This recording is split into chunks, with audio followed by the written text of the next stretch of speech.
Hello, welcome again to another episode of Talk Architecture, and I'm your host, Naziaty Muhammad Yaacob, with a topic on the architect entrepreneur, hypothesis and design thesis. I'm trying to propose that the design thesis, which is the last final project that will determine that you're a graduate architect in most places in the world.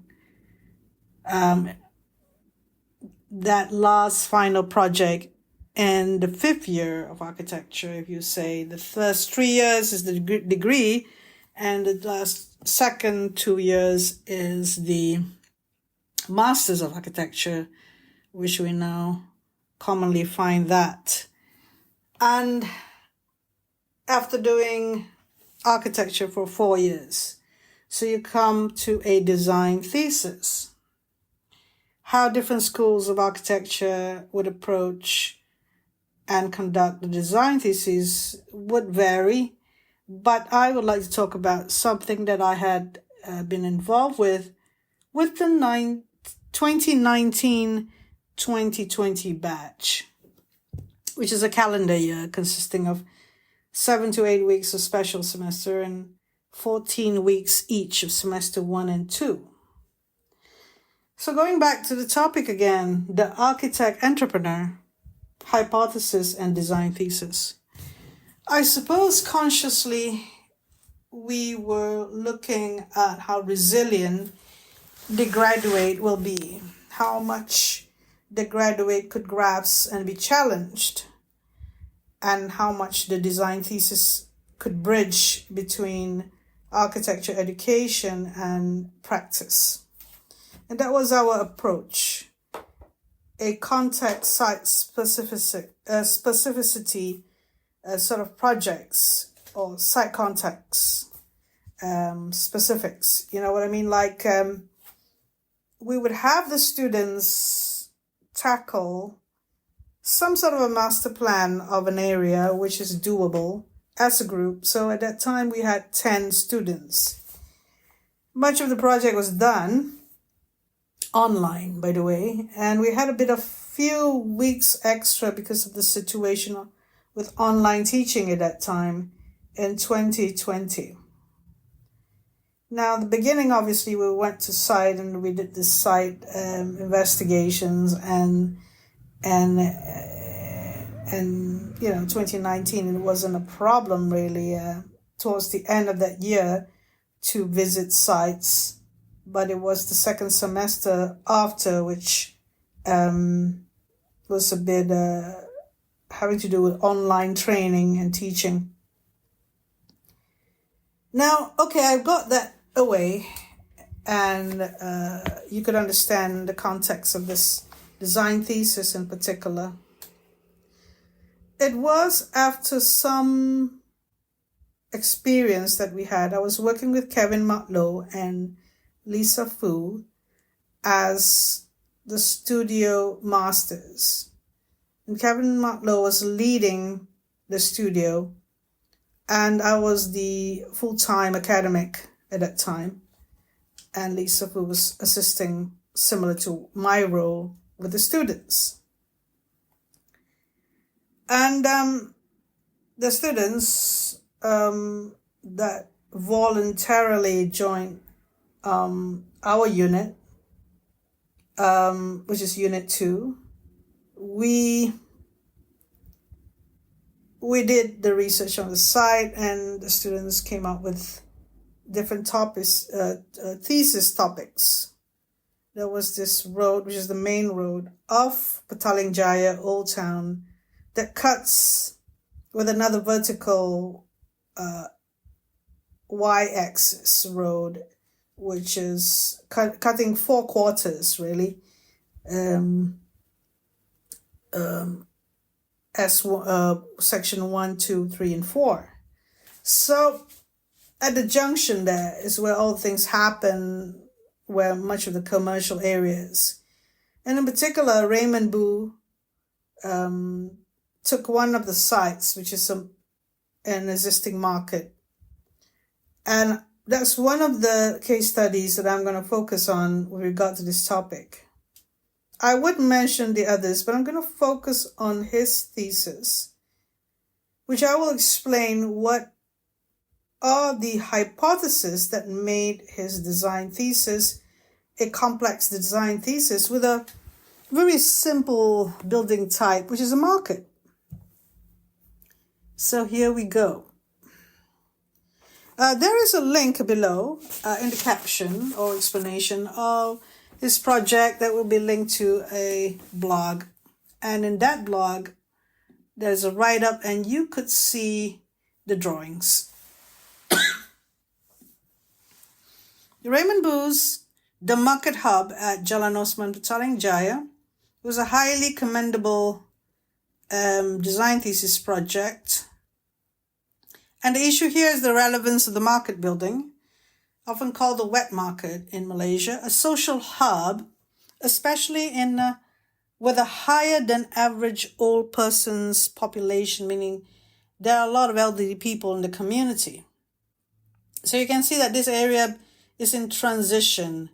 Older persons are still there, and a few old folks home and dilapidated buildings, and there is not much development and ripe for development and waiting for the status of the land ownership to change, and then you'll have the developers coming in. But still there is an existing community, and there's also a lot of religious buildings as well, and a few institutions.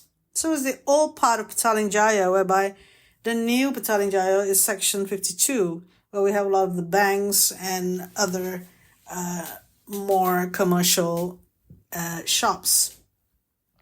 And where Petaling Jaya is a huge area in the suburb of Kuala Lumpur.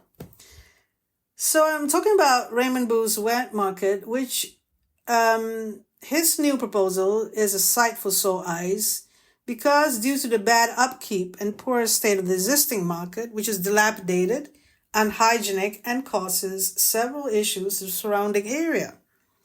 So instead, Raymond proposed a contemporary local marketplace that still retains the authenticity and core functions of a traditional market by reconditioning an extension of the existing market. As you know, a wet market has like fish and meat, and they cut them up on site, and they have storage facilities, and they also have produce and vegetables, fruits, and also dry goods like spices and other dried goods. And then sometimes you even have household items upstairs or clothing for the communities come and get their items for the consumption. So Raymond said the new design encourages the modern consumers to visit and shop for goods, as well as having the sense of ownership and pride that the stall owners in the neighborhood once had. So the designs that he did was very detailed. It's from the bigger picture to the minute detail of even how to create a safe way for the cash register or things that is, even small details like that, and how the stalls are designed so that it's easier to handle the buying and selling transactions.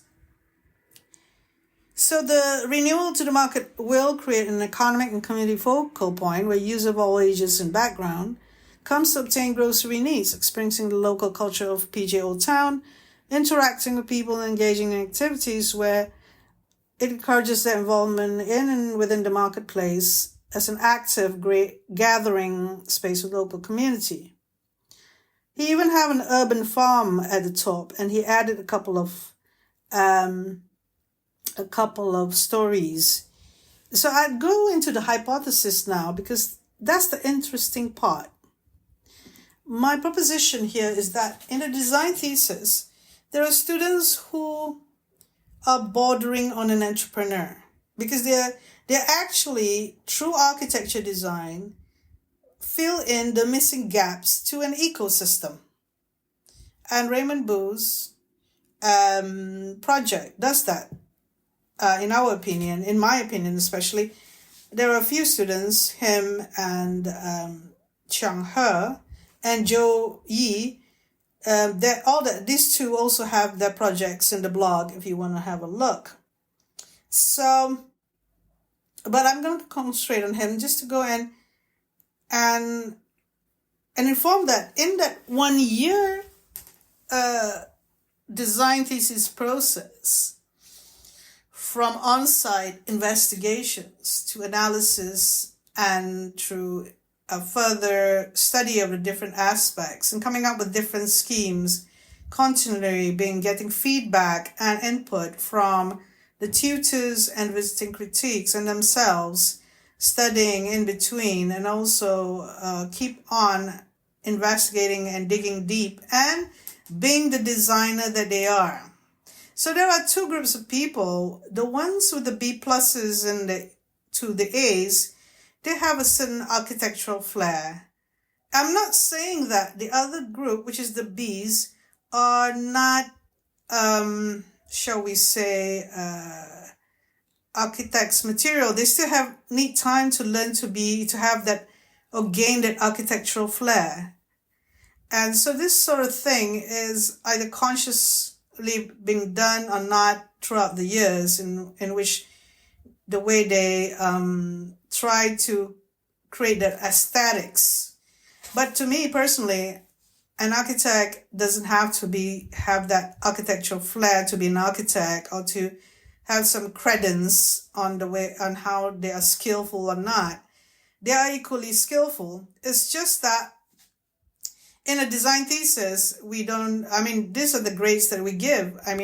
The students themselves can evaluate whether they did very well despite the grades. They are the person most important to grade themselves, evaluate themselves, hence working on themselves and reflecting on how they could improve themselves, obviously.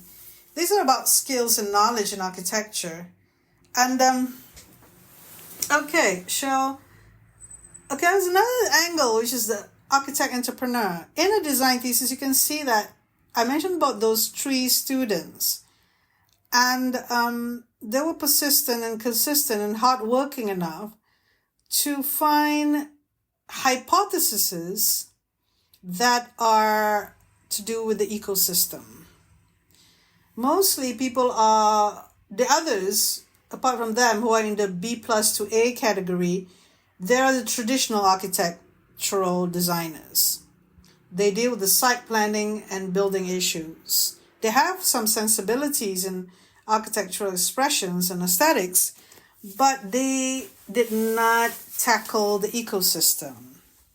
Ecosystem could be the marketplace. It could be the education of students. It's a bigger issue. That's what Chang He did for the education part, and Raymond did for the marketplace, which is a social gathering, but yet it's a bigger ecosystem of a circular economy and food security.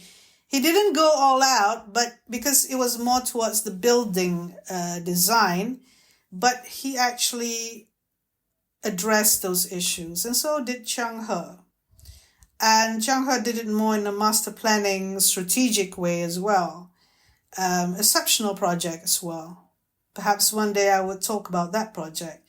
And Wang Zhou-Yi was looking at adaptive reuse, but his was more of the community building and regenerating vertical buildings that are high-rise, which not necessarily something good for elderly persons or other people who have problems with physical access.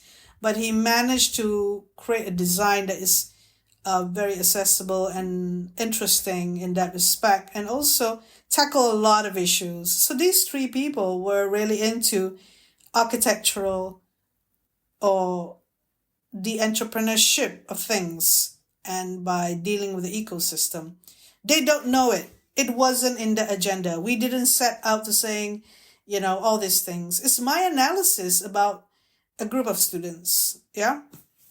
So the others were more of the traditional architect, and the ones who are struggling lack the architectural design flair, but that doesn't mean that their education stops at the design thesis. They could pick it up, or they could be a different sort of person, or they could even realize about entrepreneurship later on. So this is learning is like a lifetime. So this is just a small part of their lives, really. So I'm curious about what they're doing now, what their interests are, whether they're still interested in architecture. There were instances when people decided not to be involved in architecture anymore. They decided they don't want anything to do with architecture, and because they kind of give up, but maybe that is a hiatus from architecture. So they end up working with a developer or a different area, maybe graphic design or something like that. So it is a long process, actually.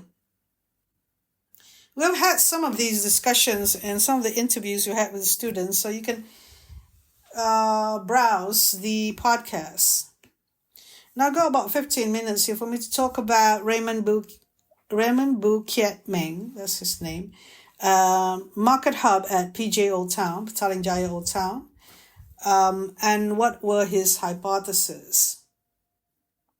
So Raymond had more hypotheses than some of the students, and he's got about 5 hypotheses, and they were really solid ones. The first one is, the problem statement is that there is a disconnection of the building programs, the market hall, food court, and others on the existing site. So it referred to certain of the boards that he showed this. And then the solution was, how he resolved that issue was, the existing food court is demolished and integrated within the market area where it is facing towards the main road, Jalan Osman, and throughout the large atrium passageway. So he created that. And Dorman's site, nearby the site, is utilized as a temporary market stall. So he actually considered, when renovation or building works are going to go on site with his design, what happens to the businesses there. And so it will be relocated to allow better linkage to a nearby location. So the third is the link bridge from the community town hall, library, and bus stop, which is being done by another student, a bridge that connects to the bus stop. So for the ease of travel for persons to go to the market from the bus stop rather than through the traffic lights. So this connected the market hub to foster strong relationship and movement.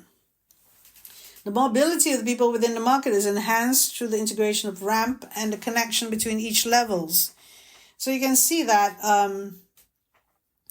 vertically there is some sort of connectivity so that there's ease of travel to go throughout the marketplace right until the rooftop level. So the circulation and movement from loading and unloading, because there were problems about loading services of the lorries and trucks to the cold storage and then to the individual stalls. He inventorized,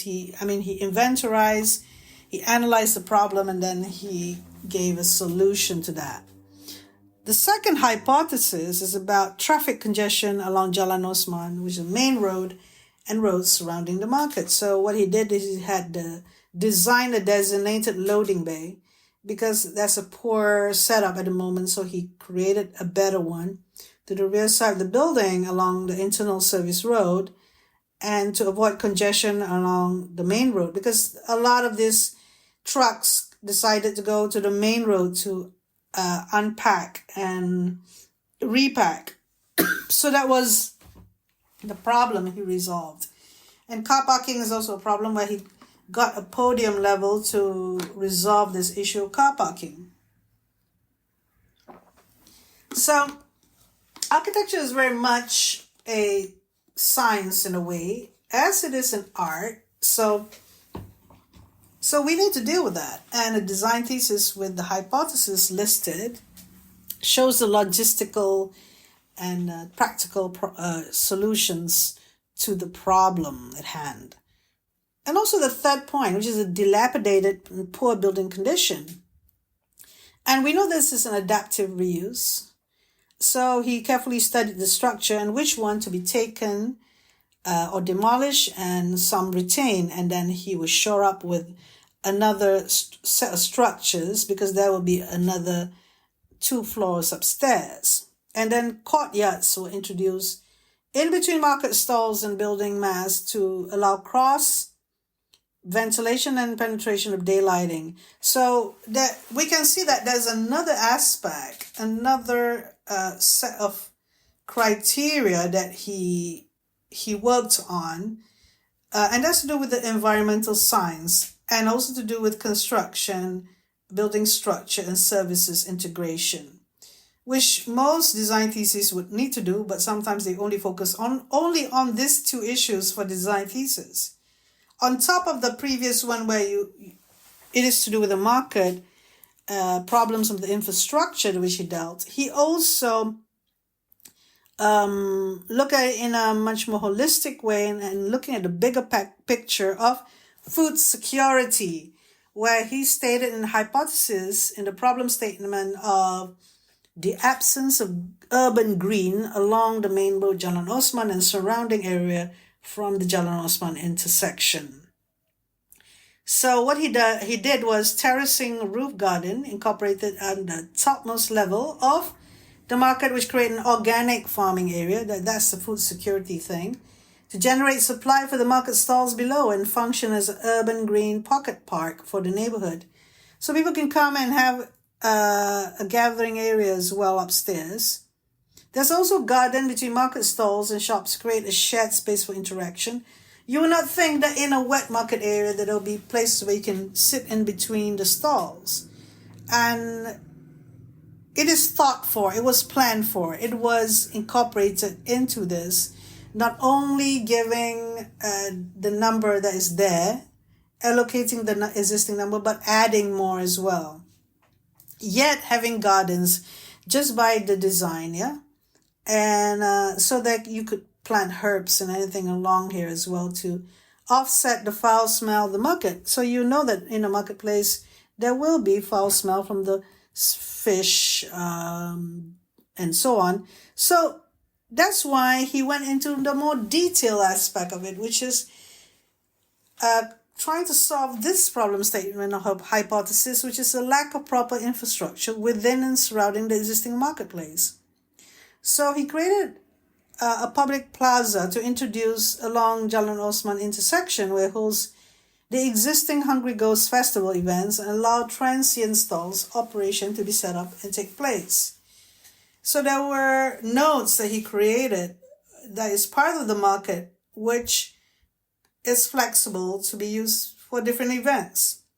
The second solution to that hypothesis, designated motorcycle and bicycle parking are provided at the podium car park for ease of access. As you know, motorcyclists and cyclists using bicycles, especially the latter, could be much more walkable city, livable city. Using a bicycle and having those access could help people,